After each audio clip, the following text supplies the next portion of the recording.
નમસ્કાર. News of Gandhinagar daily headlines today. જેટલું નુકસાન એટલું વળતર આપો. અમરેલી પહોંચેલી કિસાન આક્રોશ યાત્રામાં કોંગ્રેસે સરકાર પાસે કરી માંગ.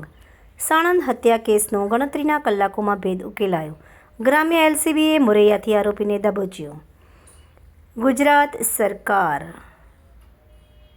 ભગવાન બિરસા મુંડાની 150મી જન્મ જયંતિએ જનજાતીય ગૌરવ વર્ષ. પોષણ થકી શક્તિ, શિક્ષણ થકી પ્રગતિ. હર ઘર સ્વદેશી, ઘર ઘર સ્વદેશી. તંત્રી લેખ. વેપાર તાણથી ઓક્ટોબરમાં અમેરિકા ખાતે ચીનની નિકાસમાં 25%નો જંગી ઘટાડો. તહેવારોની મોસમમાં વાહનોનું 52 લાખથી વધુ વિક્રમી વેચાણ. ટ્રમ્પ પહેલને વેગ આપવા માટે પ્રતિકાત્મક પગલાં તરીકે કઝાકિસ્તાન ઇઝરાયેલ સાથે અબ્રાહમ કરારમાં જોડાવા માટે તૈયાર. રશિયા ગમે ત્યારે નાટો પર મર્યાદિત હુમલો કરી શકે છે. German general. ઉત્તર ગુજરાતમાં જીનિંગ ઉદ્યોગનો આથમતો સૂરજ. કડીમાં 155માંથી 60 જીનિંગ બંધ થયા. રાજ્યમાં બેવડી ઋતુનો અનુભવ. નલિયા 16.2 ડિગ્રી સાથે સૌથી ઠંડુ. ભુજ 34.5 ડિગ્રી સાથે ગરમ મથક. એનોજી સાહિત્ય સરિતા ગ્રુપ. વિષય સાહિત્ય સમાજનું પ્રતિબિંબ. એના ઉપર સર્જકોની ખૂબ જ સુંદર વિવિધ સ્વરચિત રચનાઓ.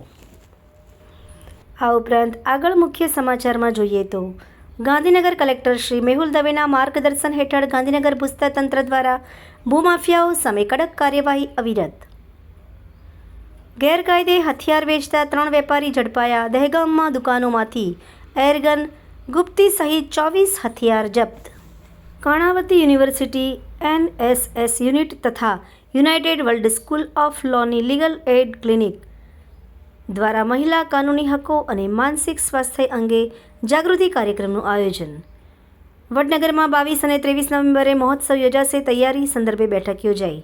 ધાનેરા પોલીસે નેનાવા ચેકપોસ્ટથી અમદાવાદ જતી દારૂ ભરેલી ટ્રક ઝડપી. 3 પેટ્રોલ પંપના માલિકનું નર્મદા કેનાલમાં 2 દીકરી સાથે આપઘાત. કલોલથી આધાર કાર્ડ કઢાવવાનું કહી નીકળ્યા. અરજી કોર્ટે ફગાવી. વિપુલ ચૌધરીએ દૂધસાગર ડેરીની ચૂંટણી લડવા સ્ટે માટે કરેલી અરજી કોર્ટે ફગાવી. તાવડિયામાં રહેણાંક મકાનના મેડા ઉપર કોઈનથી ચાલતા જુગારધામ પર રેડ કરતા 14 ખેલી ઝડપાયા. આભાર. મીનાક્ષી રાવલ, ગાંધીનગર. ન્યૂઝ ઓફ ગાંધીનગર દૈનિક જન ફરિયાદ ન્યૂઝ.